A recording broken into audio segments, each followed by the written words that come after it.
Hi friends, welcome back to our channel. ఈరోజు మన కిచెన్లో చెప్పగానే నోట్లో నీరురుతాయండి. అంత టేస్టీగా చికెన్ కేఎఫ్సీని పర్ఫెక్ట్గా ఎలా చేయాలో చూపించబోతున్నానండి. టేస్ట్ అయితే చాలా చాలా బాగుంటుందండి. ఒక్కసారి రుచి చూస్తే మళ్ళీ మళ్ళీ కావాలంటారండి. బయట కొనే పని లేకుండా చాలా తక్కువ ఖర్చుతో ఇంట్లోనే ఈజీగా హైజీనిక్గా చేసుకోవచ్చండి. ఇలా చేసి పెడితే పిల్లలు పెద్దలు కూడా చాలా ఇష్టంగా తింటారండి. తక్కువ ఇంగ్రీడియంట్స్తో ఇంట్లో ఉన్న వాటితోనే మనం ఈజీగా చేసుకోవచ్చు. అంత బాగుంటాయండి. పైన క్రిస్పీగా లోపల జ్యూసీగా తిన్నా కొద్దీ తినాలనిపిస్తాయి. మరి ఇక ఏమాత్రం ఆలస్యం చేయకుండా హోటల్ స్టైల్ కేఎఫ్సీ చికెన్ని ఎలా చేయాలో పర్ఫెక్ట్గా చూద్దాం రండి. ముందుగా ఇక్కడ నేను కేజీ చికెన్ని తీసుకున్నానండి. ఇక్కడ నేను చికెన్ వింగ్స్ తీసుకున్నానండి. మీరు దీని ప్లేస్లో మీకు నచ్చిన పీసెస్ తీసుకోవచ్చండి. శుభ్రంగా ఒక 2 నుంచి 3 సార్లు బాగా వాష్ చేసుకోవాలండి. ఇలా శుభ్రంగా వాష్ చేసుకున్న తర్వాత ఇప్పుడు దీంట్లో మసాలాలు యాడ్ చేసుకుందామండి. రుచికి సరిపోయినంత ఉప్పు వేసుకోవాలండి. టేస్ట్ అయితే చాలా బాగుంటుందండి. ఇప్పుడు దీంట్లో వెనిగర్ 1 టేబుల్ స్పూన్ దాకా వేసుకోవాలండి. ఇప్పుడు దీంట్లో సోయా సాస్ 1 టేబుల్ స్పూన్ దాకా వేసుకోవాలి. ఇలా సాస్లు వేసుకోవడం వల్ల అచ్చం బయట కొనే కేఎఫ్సీ టేస్ట్ వస్తుందండి. ఇప్పుడు దీంట్లో మిరియాల పొడి 1 టేబుల్ స్పూన్ దాకా వేసుకోవాలి. ఇప్పుడు దీంట్లో కారం ఏమో ఒక 1/2 టీ స్పూన్ దాకా వేసుకోవాలండి. మీరు ఆనియన్ పౌడర్ ఉంటే 1 టేబుల్ స్పూన్ దాకా వేసుకోవచ్చండి. నాకు దగ్గర ఆనియన్ పౌడర్ లేదండి. చిన్న ఆనియన్ని చిన్న ముక్కలుగా కట్ చేసుకొని మిక్సీ జార్లో వాటర్ ఏమీ వేయకుండా మెత్తగా గ్రైండ్ చేసుకోవాలండి. ఒకవేళ గ్రైండ్ చేయడానికి కష్టం అనిపిస్తే ఒక 2-3 టేబుల్ స్పూన్ దాకా వాటర్ వేసుకొని మెత్తగా గ్రైండ్ చేసుకొని ఇలా స్టెయిన్ చేసుకోవాలండి ఉల్లిపాయ రసాన్ని. ఇప్పుడు దీంట్లో వేసుకొని అల్లం వెల్లుల్లి పేస్ట్ 1 టీ స్పూన్ దాకా వేసుకొని ఇప్పుడు అన్ని ఇంగ్రీడియంట్స్ని బాగా మిక్స్ చేసుకోవాలండి. ఎంత బాగా మిక్స్ చేసుకుంటే మనకు చికెన్ అంత జ్యూసీగా చాలా టెండర్ అవుతుందండి. ఇప్పుడు ఇలా బాగా మిక్స్ చేసుకోవాలి. ఈ మసాలా మొత్తం చికెన్ ముక్కలకు పట్టించాలండి. కానీ ఈ కేఎఫ్సీ చికెన్ బోన్స్ ఉన్న ముక్కలతో చాలా టేస్టీగా ఉంటుందండి. మీకు నచ్చిన పీసెస్తో చేసుకోవచ్చు. ఇలా మసాలాని బాగా మిక్స్ చేసుకోవాలి. ఇలా బాగా మిక్స్ చేసుకున్న తర్వాత ఒక 4-5 గంటలు పెట్టుకోవాలండి. ఇలా పెట్టుకోవడం వల్ల మసాలా లోపల వరకు పోయి టేస్ట్ చాలా బాగుంటుందండి చికెన్ ముక్కలు తినేటప్పుడు. ఇప్పుడు ఇలా బాగా మిక్స్ చేసుకున్న తర్వాత పైన ప్లేటు లేదంటే ఇలా ర్యాప్ చేసి మనము ఫ్రిడ్జ్లో ఉంచుకోవాలండి ఒక 4 గంటల పాటు. మీరు ఒకవేళ టైం ఉంటే నైట్ ఇలా కలుపుకొని మార్నింగ్ అయినా చేసుకోవచ్చండి. ఇంకా టేస్టీగా ఉంటుందండి చికెన్ అలా చేస్తే. ఇలా మిక్స్ చేసుకున్న తర్వాత నేనైతే ఇక్కడ ఒక 4 గంటల పాటు పెట్టుకుంటున్నానండి. ఫస్ట్ టైం నా ఛానల్ చూస్తున్న వాళ్ళు ప్లీజ్ నా ఛానల్ని సబ్స్క్రైబ్ చేసుకోండి, లైక్ చేయండి, పక్కనున్న బెల్ ఐకాన్ని ప్రెస్ చేయండి. ఇలా ప్రెస్ చేయడం వల్ల నేను పెట్టే వీడియో నోటిఫికేషన్ ముందుగా మీ హోమ్ పేజ్కి వస్తాయండి. ఇప్పుడు ఈ చికెన్ని ఒక 4 గంటల పాటు పక్కకు పెట్టుకుంటున్నానండి. ఒక 4 గంటల తర్వాత చూపిస్తాను మీకు. చూడండి ఇక్కడ ఇలా పెట్టుకోవాలి. ఇప్పుడు 4 గంటల తర్వాత ప్రాసెస్ని చూద్దాం. ముందుగా ఇక్కడ నేను మైదా పిండి 2 కప్పులు తీసుకుంటున్నానండి. కాస్త మైదా ఎక్కువనే తీసుకోవాలండి. దీనికి 1/2 కేజీ వరకు ఉంటుందండి ఈ పిండి అయితే. ఇప్పుడు దీంట్లో మసాలాలు యాడ్ చేసుకోవాలండి. ఒరిగానో 1 టేబుల్ స్పూన్ దాకా వేసుకోవాలి. మిరియాల పొడి 1 టేబుల్ స్పూన్ దాకా వేసుకోవాలి. కారం 1 టీ స్పూన్ దాకా వేసుకోవాలి. పెరి మసాలా 1 టేబుల్ స్పూన్ దాకా వేసుకోవాలండి. ఒరిగానో ఇంకా పెరి మసాలా లేకపోయినా స్కిప్ చేసి మీరు మిరియాల పొడి ఒక 1/2 టీ స్పూన్ పెంచి వేసుకోవచ్చండి. ఇప్పుడు ఇలా బాగా మిక్స్ చేసుకోవాలి. దీంట్లో ఇప్పుడు రుచికి సరిపోయినంత ఉప్పు కూడా మిక్స్ చేసుకొని పక్కకు పెట్టుకోవాలండి.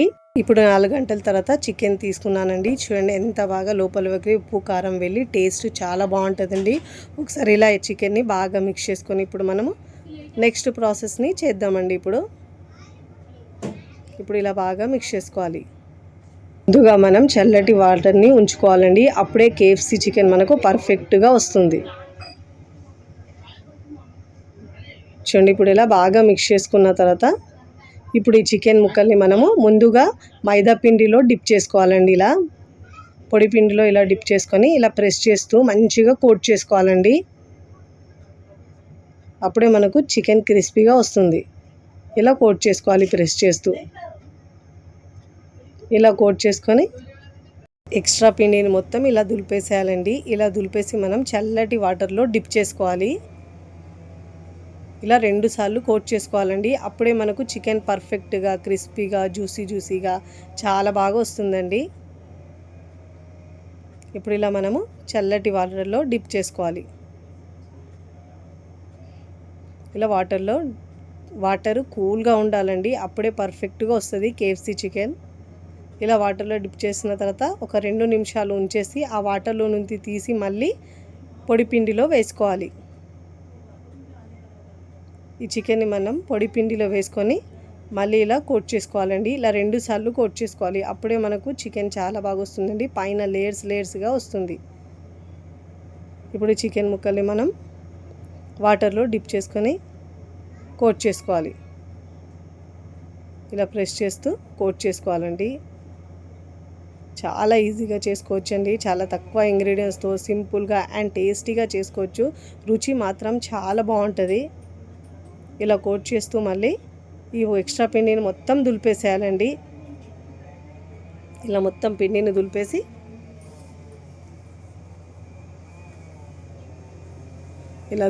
పిండిని మనం ప్లేట్లోకి తీసుకోవాలండి. మీకు ఒక 2-3 పీసెస్ మాత్రమే ఇలా కోట్ చేసుకోవాలండి. ఎక్కువసేపు ఉంచొద్దు, పైన కోటింగ్ సరిగా రాదండి అలా చేస్తే. ఇక్కడ నేను మరొక పీస్ని అదేవిధంగా పొడి పిండిలో డిప్ చేసి మళ్ళీ చల్లటి వాటర్లో వేసుకున్న తర్వాత మళ్ళీ దాంట్లో నుంచి తీసి మళ్ళీ పొడి పిండిలో ఇలా డిప్ చేసి ఇలా ప్రెస్ చేస్తూ ఎక్స్ట్రా పిండిని దులిపేసి ఇలా ఇదే విధంగా చేసుకోవాలి. ఇదే విధంగా మిగతా ముక్కలన్నిటినీ 1 by 1 కోట్ చేసుకుంటూ ప్లేట్లోకి తీసుకోవాలి. ఇప్పుడు ఈ చికెన్ని మళ్ళీ మనము పొడి పిండిలో వేసుకోవాలి. ఇలా వేసుకొని మళ్ళీ కోట్ చేసుకోవాలి. ఇలా ప్రెస్ చేసి ఎక్స్ట్రా పిండి మొత్తంని దులిపేసేయాలి. దులిపేసి ప్లేట్లోకి తీసుకోవాలి. ఇప్పుడు ఈ ముక్కల్ని మనం ఫ్రై చేసుకోవాలండి. ఇప్పుడు డీప్ ఫ్రైకి సరిపోయినంత ఆయిల్ తీసుకోవాలండి. ఆయిల్ని బాగా వేడి చేసుకున్న తర్వాత మంటను మీడియం ఫ్లేమ్లో ఉంచి మాత్రమే ఫ్రై చేసుకోవాలండి. లేదంటే లోపల పచ్చిగా ఉంటుంది. మంటను మీడియంలో ఉంచి మంచి క్రిస్పీగా లోపల గోల్డెన్ కలర్ మంచి కలర్ వచ్చే వరకు ఫ్రై చేసుకోవాలండి. అప్పుడే చికెన్ సాఫ్ట్గా ఉంటుంది. పైన కూడా మంచి కలర్ వస్తుందండి. లోపల కూడా బాగా కుక్ అవుతుంది. ఒకవైపు ఫ్రై అయిన తర్వాత మరోవైపుకి టర్న్ చేసుకొని 2 వైపులా మంచి గోల్డెన్ కలర్ వచ్చే వరకు ఫ్రై చేసుకోవాలండి. చూడండి ఇలా క్రిస్పీగా మంచి కలర్ వచ్చిన తర్వాత జాలి గరిటెలో తీసుకోవాలి. ఇదే విధంగా మిగతా ముక్కలన్నిటిని 1 by 1 ఫ్రై చేసుకొని ప్లేట్లోకి తీసుకోవాలి. చూడండి ఇలాంటి కలర్ రావాలండి. ఎంత మంచి కలర్ వచ్చిందో. ఇప్పుడు ఇలా ఫ్రై చేసుకొని జాలి గరిటెలో తీసుకోవాలి. ఇక్కడ నేను అన్ని ముక్కల్ని ఫ్రై చేసుకున్న తర్వాత సర్వింగ్ ప్లేట్లోకి సర్వ్ చేసుకుంటున్నానండి. చూస్తుంటేనే ఎప్పుడెప్పుడు తినాలనిపిస్తాయండి. నేనైతే ఇక్కడ ఫ్రై చేస్తుంటేనే మా పిల్లలు తినేస్తున్నారు. అంత టేస్టీగా ఉంటుంది. ఎప్పుడు చికెన్ ఫ్రై, చికెన్ రోస్ట్ అలా కాకుండా అప్పుడప్పుడు ఇలా కొత్తగా ఒకసారి ట్రై చేసుకోండి. చాలా చాలా టేస్టీగా ఉంటుందండి. తిన్నా కొద్దీ తినాలనిపిస్తాయి. అంత క్రిస్పీగా లోపల జ్యూసీగా భలే రుచిగా ఉంటాయండి. మీరు కూడా తప్పకుండా చాలా టేస్టీగా క్రిస్పీగా ఉండే ఈ KFC చికెన్ని ఒక్కసారి ట్రై చేయండి. ట్రై చేసి ఎలా కుదిరిందో కామెంట్ ద్వారా తెలియచేయండి. తుంచుతూనే తెలుస్తున్నాయి చూడండి లోపల వరకు ఎంత బాగా కుక్ అయిందో. పైన క్రిస్పీగా ఉంటుందండి. వీడియో నచ్చితే లైక్ చేయండి. ఫ్రెండ్స్ ఫ్యామిలీకి షేర్ చేయండి. మరికొన్ని టేస్టీ సింపుల్ క్విక్ రెసిపీస్ కోసం టీ కిచెన్ని సబ్స్క్రైబ్ చేసుకోండి. కమెంట్ చేయడం అస్సలు మరవకండి. Thanks for watching.